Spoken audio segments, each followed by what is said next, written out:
세종시에 오신 것을 환영합니다.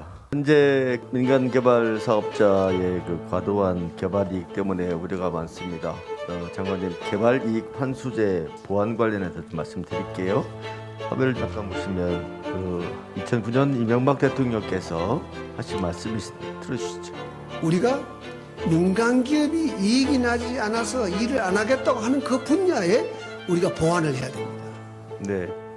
그래서 대장동이 이제 공영개발 사업을 추진을 하다가 이제 우리 이명박 대통령 발언으로 인해서 2010년 6월 LH 대장동 공영개발 사업이 이제 포기가 된 거죠.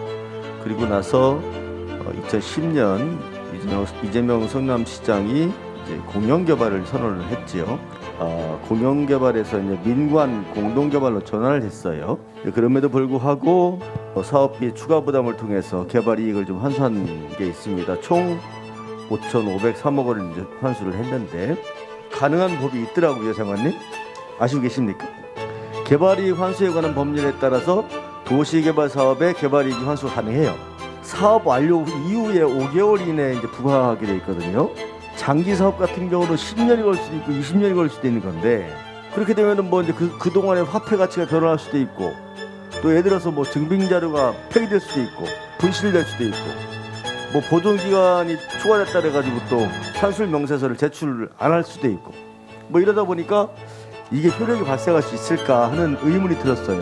더구나 박근혜 정부 때 이게 특례 조항이 또 신설이 됐어요. 대장동이 이때 이제 인가가 났거든요. 그러면은 이게 또 만약에 사업 종료된 다음에 부과를 한다고 하더라도 절반밖에 환수를 못 해요. 성남시가 그래도 한 5천억이라는 금액을 좀 환수를 하긴 했는데 더 해야 되거든요. 지금 상황에 보면 더 해야 되는데 이 제도가 미흡한 거예요. 제도 정비 좀 해야 될 것 같은데요. 장관님 생각을 좀 말씀해 주시기 바랍니다. 예, 개발이익 환수는 말씀 주신 대로 토지용의 공공성 확보 차원에서 필요한 부분도 있고요. 있는 법이잖아요. 있는 법이니까 정비를 해서 실효성 있게 정비를 할 필요성이 있다, 이런 말씀 드리는 거예요. 그렇습니다. 전반적으로 내가 볼 때는 좀 검토할 필요성이 있지 않나, 그런 말씀을 드리는 겁니다. 예, 의원님 주신 그런 포인트들을 포함해서 제도 개선 사항을 검토하도록 하겠습니다. 국민 누구나 안전한 사회가 되기를 바라면서 우리 김진숙 사님께 여쭙겠습니다. 도로 살얼음 교통사고 잘 알고 계시죠? 예. 이게 40분 동안 일어났어요. 이게. 20대가 연쇄 추돌을 하는 사건이었거든요. 최근 5년간 한 5천여 건의 사고가 발생을 했고, 사상자가 한 9천여 명 정도 됩니다. 사망자 수가 143명, 부상자 수가 한 9천 명 정도 되는데요. 그동안에 이제 교통사고 건수는 좀 해마다 감소하는 추세인데, 도로 살얼음 사고는 꾸준히 증가를 하고 있어요. 이게 문제가 뭐냐? 제동거리더라고요, 보니까. 작년까지 AI 기반 도로 살얼음 관리 시스템 시범 구축을 마쳤다고 얘기 들었는데, 제가 파악한 거 보니까 4가지가 있던데, 플랫폼을 구축하는 거 하고요, 안전시설을 연계해서 운영하는 것, 즉 뭐 제설차라든가 염화칼슘 뿌리는 거를 뭐 자동으로 감지해서 뭐 하는 거, 그런 시스템, 그 다음에 기상청과 협력체계 구축하는 거 하고 있고요, 그 다음에 기상관측 장비를 전국으로 확대하는 거, 모바일 정비가 되면 사고가 현저히 줄 거라고 예상이 됩니다. 좀 신경 좀 많이 써주십시오. 그렇게 하겠습니다. 예. 이 자리를 빌어서 우리 현장 노동자 여러분께 감사의 말씀드립니다. 한편 문제점들이 좀 있어서 몇 가지 지적을 좀 하겠습니다. 지난 7월 2일 날 손병섭 전 사장이 적자누적과 성과 부진으로 사표일을 채우지 못하고 사임을 하셨어요. 사임 이유를 보니까 2020년 1조 1,600억 원 영업 손실이 발생했어요. 주된 이유가 뭐죠, 주무대행님? 작년 코로나로 인해서 영업 손실이 대규모로 발견했습니다. 성과 부진을 보면은 2020년도 공공기관 경영평가 중 경영관리 부분 2등급 최하등급이에요. 관련 기사를 좀 보면 크고 작은 논란이 좀 많았었던 것 같은데, 두 번째가 2019년도에 성과급 기준을 어기고 750억 원 과다 지급하기 적발을 했습니다. 2018년 회계 처리 과정에서 수익 4천억 원을 산정하셨어요. 또 기재부가 실시하는 고객 만족도 조사 과정에서 직원들이 고객으로 위장해서 설문조사를 조작한 사실이 발견됐는데, 2018년도 이전에도 관역교부사의 설문 조작 정황이 드러났다. 지금 현재 국토부에서 그 업무 방해 혐의로 수사 의뢰한 정황 맞습니까? 예. 2019년 10월 밀양역 작업자 5명 중 1명 사망, 2명 중상자가 발생했는데 재판부 판결문을 보면 총체적인 안전조치 결여, 피해 회복 조치 대단히 미흡, 피해자 측의 사고 책임 전가, 범행을 반성하는 태도가 전혀 없음이라고 지적되어 있습니다. 그렇게 해서 코레일의 산업안전보건법 법정 최고형인 벌금 1억 원을 선고받으셨지요. 또한 맥주 심부름을 거절했다고 뺨을 때리고 부하 직원에게 욕설과 폭행을 한 간부가 있었습니다. 해임된 걸로 알고 있습니다. 더불어서 기관 종합 청렴들을 보면은 4등급으로 해서 전년 대비 또 하락을 했어요. 마지막으로 국토부 산하기관 중에 성범죄 징계 1위예요. 이런 문제들을 해결하고 개혁할 의지가 있으십니까? 예, 경영진으로서 무거운 책임감을 갖고 재발 방지에 최선의 노력을 다하도록 하겠습니다. 권영택 사장님께 좀 여쭐게요. 주택 임대사업자 보증보험 가입 의무화 됐잖아요. 네. 올해 8월 18일부터는 이제 보증보험 의무 가입해야 되고 작년에 8월 18일 이후에 신규 등록자는 바로 의무 부여를 했죠. 부채 비율 구간별 보증보험 발급 현황 좀 볼게요.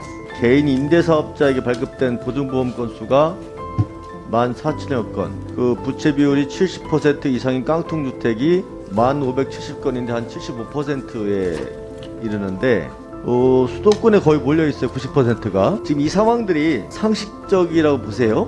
그렇게 보지 않습니다. 그러니까 이게 소위 그 말하는 업자들이 이제 깡통주택을 잔뜩 갖고 허그 임대보증보험에 가입한 거예요. 서민들이 피해를 받지 않도록 각별히 신경을 좀 써주시기 바랍니다. 이제 시작하겠습니다. 대장동 개발은 그동안 충분히 설명을 해왔음에도 불구하고 야당과 일부 언론에서 악의적으로 왜곡하고 이로 인해서 국민들이 오해하는 부분이 많아졌습니다. 이 자리를 빌어서 시간 순서대로 팩트 체크를 해보자 합니다.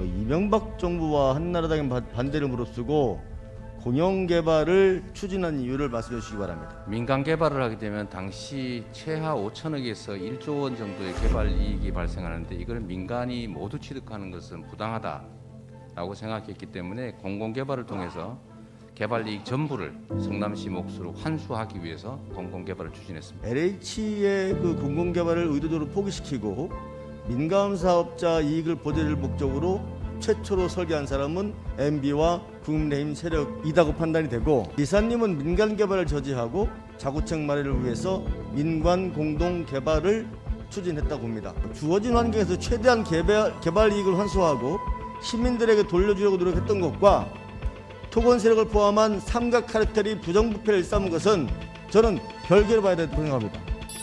청약제도 개선 필요성에 대해서 말씀드릴게요, 장관님. 주택청약 부적격 당첨자 세부 조건이 수시로 바뀌면서 국민들이 혼란을 많이 겪고 있습니다. 한국부동산원은 이런 말을 했어요. 행정정보 연계를 통해서 청약 자격 정확도를 높이겠다. 근데 그럼에도 불구하고 지금 부적격 당첨자가 계속 증가하고 있습니다.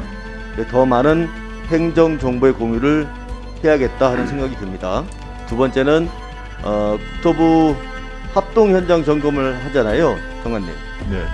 위장전이 청약통장 매매, 당첨 취소 물량 빼돌리기, 심지어 위장결혼까지 등장을 하는데, 근데 담당 인력이 6명밖에 안 됩니다. 불법 행위가 눈에 뻔히 보이는데도 적발이 어려움이 있죠. 담당 인력을 늘려야 되겠다는 말씀 드리고요. 세 번째, 부양가족 수가 청약 가점제 배점에 가장 커요. 요즘에 1인 가구 많이 증가하고 있고 평균 가구원 수는 줄어들고 있습니다. 특공 등 어떤 다른 방식을 좀 전환해야 되지 않겠나 하는 생각을 좀 해봤습니다. 네 번째, 예비 당첨자의 유효기간이 계약 체결일부터 60일밖에 되지 않아요. 60일이 지나면은 무순위 청약, 소위 말하는 죽습 방식으로 제3자한테 공급이 됩니다. 도시형 생활주택 같은 경우는 바로 무순위 청약하는 것이 태반이에요. 그 유효기간을 연장해야 되겠다 하는 생각이 듭니다. 질의를 드리겠습니다. 지금 4가지 말씀드렸는데, 첫 번째, 행정정보 공유 계획 수립. 두 번째, 현장 점검 인력 충원. 세 번째, 부양가족 가점 방식 변경. 네 번째, 예비 당첨자 유효기간 연장에 대한 우리 장관님의 견해를 듣고자 합니다. 예, 앞에 그 말씀 주신 두 가지 행정정보 연계를 강화한다든가 그다음에 그 실효적인 그 점검을 하기 위한 인력 증원이라든가 이런 건 정말 필요하다고 예. 보고요. 부양 가족 수에 따른 어떤 가점제 그 기준 변경은 지적해 주신 사안이 그 상당한 그 타당한 측면도 있지만 청약을 받지 못해 그 기다리고 계시는 분들에 대한 배려도 검토가 돼야 되기 때문에 좀 신중하게 가야 된다는 생각이고요. 그다음에 보유기간 현재 60일인데 이거를 연장 하는 거는 일단 고민을 해보셔야 될 것 같아요. 예. 고민을 좀 해주십사는 부탁 말씀드리겠습니다. 부동산 정책이 좀 미흡했죠. 그래서 주택 공급 관련해서 말씀을 좀 드릴게요. 문재인 정부의 수도권 주택 공급 물량이 최고 수준이었더라고요. 보니까 주택 공급 물량이에요. 그러니까 인허가가 28만 호, 착공 27만 호, 준공 28만 호. 그러니까 노무현 정부와 이명박 정부보다 훨씬 많은 물량이에요. 이거를 이제 주택에서 아파트로 좁혀보면 공급 실적은 앞선 세계 정부보다 압도적으로 많습니다. 연평균 아파트 공급 물량이 인허가 20만, 착공 20만, 준공 20만입니다. 역대 정부의 공공택지 지정, 이것도 문재인 정부에서 최대 규모예요. 지정 면적이 5,373만 평방미터입니다. 게다가 이사 대책으로 인해서 지금 지정을 추진 중인 게 있는데 이 면적이 무려 3,811평방미터예요. 문재인 정부의 주택 공급이 적었다고 뭐 오해도 있고 우려도 존재합니다. 이에 대해서 실장님 간단히 답변 부탁드리겠습니다. 네, 말씀 주신 대로 주택 공급은 상당한 그 절차를 거쳐서 이루어지는데요. 다만 공급이 적었다는 그런 오해에 있어서는 언제나 시장 상황은 이제 수요와 공급의 상대적인 차이에 의해서 인식이 되기 때문에 시장 상황이 이제 안 좋고 조금 시장이 뜨거워지면서 수요가 확 늘어나면 공급은 그에 비해서 부족했을 수 있을 것이라는 판단을 하고 있고요. 최근에는 그런 어떤 수급에 대한 우려가 점차 조정이 되면서 안정화적으로 이행하는 그런 조짐을 보고 있습니다. 하여튼 국민들께서 체감을 해야 되겠다. 정책 자체가 좀 각별히 신경 써주시고. 네, 감사합니다. 위원장님 내일 우리 존경하는 박병석 국회의장님 그리고 우리 윤호중 운영위원장님 또 김기현 원내대표님 세종의사당 부지 방문하시죠? 예, 그렇습니다. 총장님도 오시죠? 예, 예, 내일 상당히 의미 있는 날이 될 것 같습니다. 일단 법적 근거는 마련됐고 그 마스터 플랜을 수립하면서 여야가 이제 설치 규모나 운영에 관해서 논의를 할 건데 국회 사무처가 주도하고 또 행복청이나 세종시나 세종시 지원단 협업 체계가 지금 잘 구축되고 있는지요? 예. 지금 뭐 분임 휴게관직이라든가 예. 수시배정 예산에 대한 해제 등은 하고 있고 이부 기본계획 용역 수립이 착수하게 되면 이 국회와 관련기관이 참여하는 추진 조직을 별도로 만들어서 거기서 상시 체제를 운영하는 게 바람직하지 않냐 하고 생각을 하고 있습니다. 네.